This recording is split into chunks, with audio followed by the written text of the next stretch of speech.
Okay, what the fuck are we crafting? A unique, first of all. Boom. That's a pretty good unique.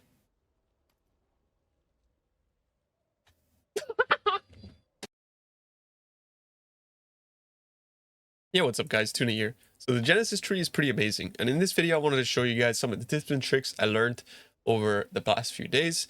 And in general, explain the thought process of what to do and what to spec for different sort of crafts with given some examples and stuff like that. But if there's one takeaway to take from this video is I want you guys to really understand and I want to really stress the importance of the less chance for strength requirements, for dex requirements and in requirements, and also increasing that chance. But most importantly, less chance.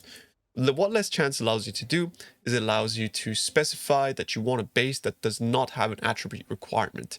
If you were to spec less dex, less strength, and also less int, now you have an insane higher chance of getting jewelry, so specifically belts, specifically amulets, and specifically rings. I will use this in a later example, but I just wanted to start off the video by saying that because that is a pretty sort of unintuitive thing that you can do to drastically increase the odds of doing that kind of stuff. So first of all, I wanted to also show you guys an example for a body armor, because I think that's the first thing that people really want is a 6-link body armor. So what we do is we go here to 5,000% increased body armor, and from there we work our way towards this over here. So these plus 25 to modifier tier rating, these are extremely important because that's what allows you to sort of call the bottom tiers on your item.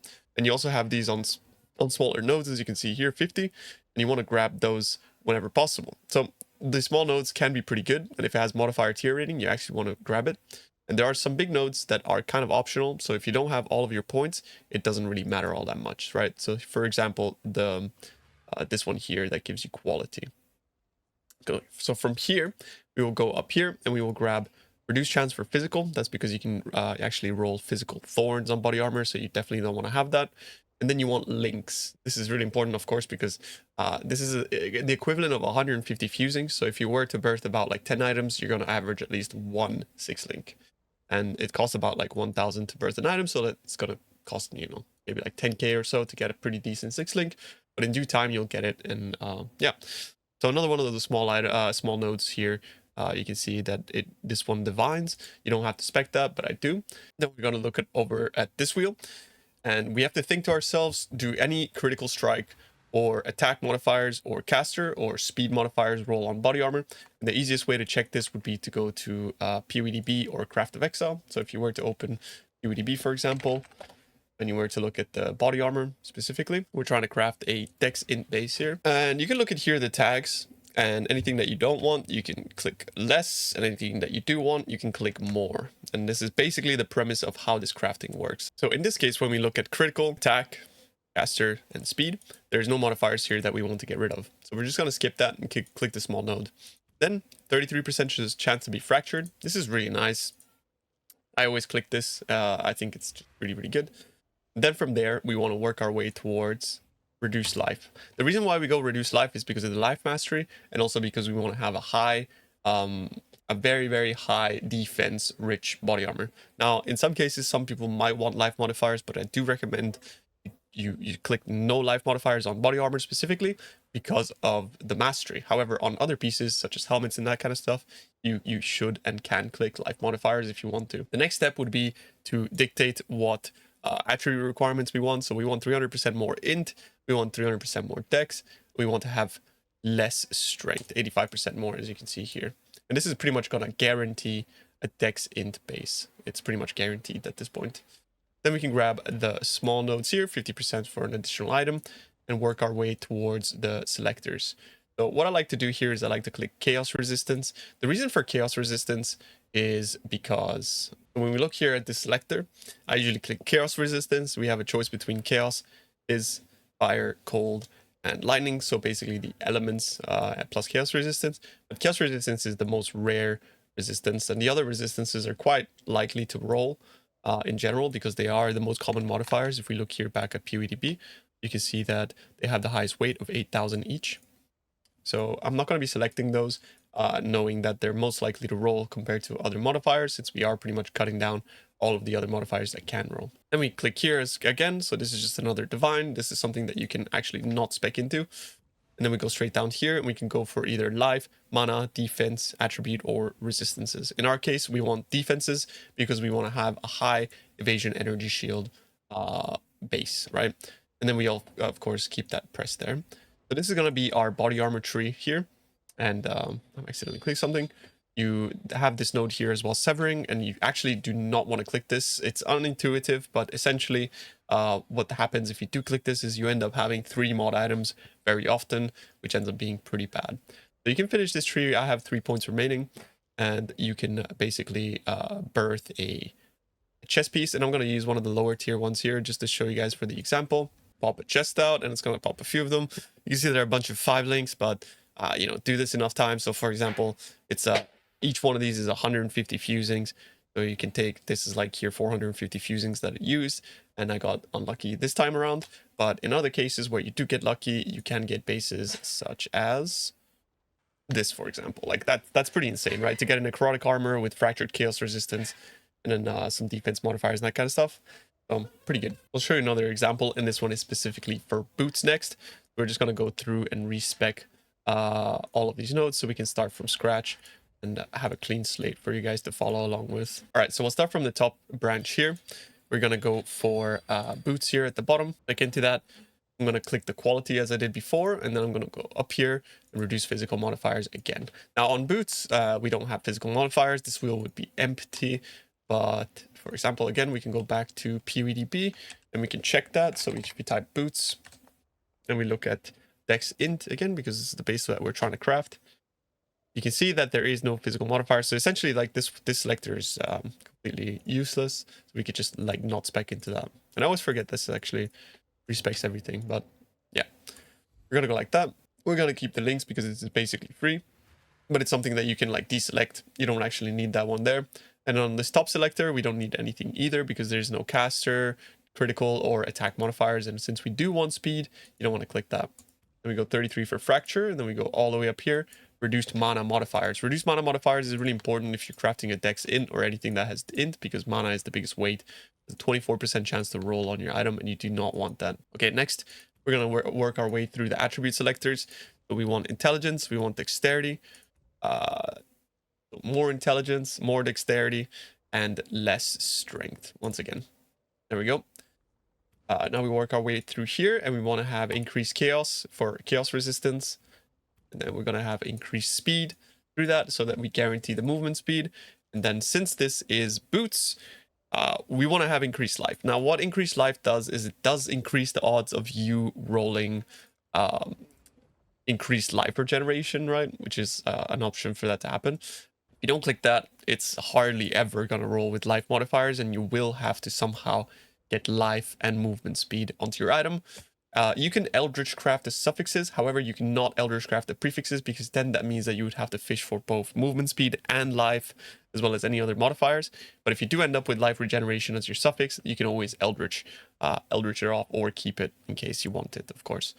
So yeah, we're just going to birth this example, so we're going to ship it, and then we're going to end up with boots like this, as you can see, that have movement speed and hopefully a bit of life. And there's a few examples there, but essentially you get the gist. And this is an example of a success that I had after a couple of attempts. You can see that it has the life regeneration and the suffix, but if I was to use Eldritch Icarus and then Eldritch Chaos that off, you would end up being able to roll for specific affixes that you want. All right, so the last example I want to show you guys is going to be for rings and amulets specifically. And this is where these selectors is going to come in handy. They're really, really useful because this allows us to discriminate that we do not want any bases that have these attributes or 85% less, which is a huge amount less. And then we want a path down here. We want amulets, and we also want rings. So the reason why I select both is just to give it like a sort of a 50-50 even split chance. Now, if you do only want amulets, of course, you can click that off. But the tree is kind of going to be giving is going to birth like random items, and this just sort of increases the chance of them to be rings or amulets, since there is still a 15% chance that it spawns an item that has attribute requirements that just kind of eats up a bunch of that weight, and it made it more consistent in my findings. Then we're going to work our way from the bottom up. The first thing I do is I want resistance modifiers. The reason why you go for resistance modifiers here and you don't go for example, life, mana, or defense or attributes is, well, I mean, it's up to you, right? If you have an attribute stacker, of course, you can click that. If you have a mana stacker, you can click that. And life stacker, I suppose. But the thing about life is that it rolls regen and then makes it pretty hard to roll your ring. And since we do not have Eldritch crafting currency on jewelry, I just tend to not click that one, right? And also the benefit of not clicking life is that life is a very common roll, so it's pretty common for it to roll anyways. So we're going to click for resistances so that we get our suffix res in there. Then we're going to work our way up. So this here depends on what build you have again. So if you have a caster build, maybe you want cast speed, you can cast for modifiers. You can go for speed as well, and this can give you attack speed as well as cast speed. So I do not really recommend this. I would rather either go for attack or caster. In my case, I have an attack build, so I would click attack, but also critical can be decent if you want critical strike chance, for example. But yeah, ideally you just want to go for either attack or caster, depending on the archetype that you're playing. Then we will work our way up. Never click severing when you're making jewelry. This is because like gem level modifiers like plus to chaos skills and that kind of stuff, they're very low tier modifiers in the sense that they are they roll on the item when they're like pretty low item level, especially on weapons and that kind of stuff. If we look at amulets, I believe those modifiers kind of count as low tier modifiers. They're level 75, right, as opposed to some others being like 80 plus, that kind of stuff. So they 75 is sort of on the lower end of things. So this one can actually like remove that. You do not want to click this ever when doing jewelry. So yeah, never click severing there.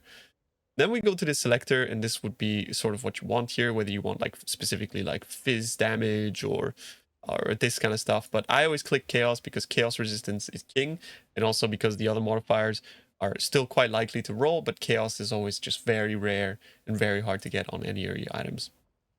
The next step would be to go through all of this stuff. The quality doesn't matter at all for jewelry. We want the modifier tier rating, and the links also doesn't matter whatsoever on your jewelry, but you know, click it or not. Then we can go up here for reduced caster. So this is just going to be the opposite of what you clicked here. So if you have increased attack, you want to reduce caster here, and if you have increased caster, you want to reduce attack here. Then finally, we work here and reduce mana modifiers for any build that is not a mana build. You should click reduce mana modifiers because mana, again, is the highest weight. You can see 13,000 is a 15% chance to roll on any piece of jewelry. So you want to reduce mana whenever possible. And that is going to be our jewelry tree. And then from there, we can,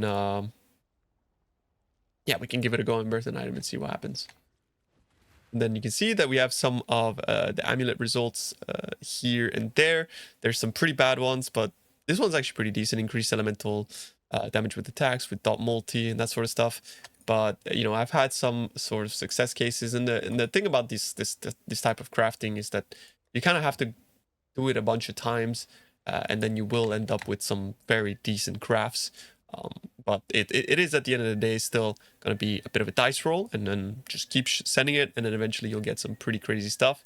It is very cheap to do this, right? All you really need is just your Graft blood, and you can get some pretty insane gear. Like all of my gear was crafted this way, and it's a very, very insane method to make some pretty cool items. Now, finally, I'll take a quick explanation through all my other trees, and also show you guys that all of the Genesis trees that I've been making, I've been saving over on my Maxroll profile. So if you go to the description, you'll be able to find that I now have a Maxroll profile here.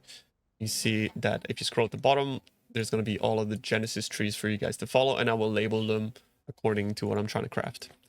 But for the uniques, this is where, again, like the attribute selectors are really crucial, because if I reduce the chance of birth uniques to have either dex, int, as well as strength, that means that I will get a lot more jewelry and a lot more jewels, which are the big ones, right? So we want belts and we want jewels.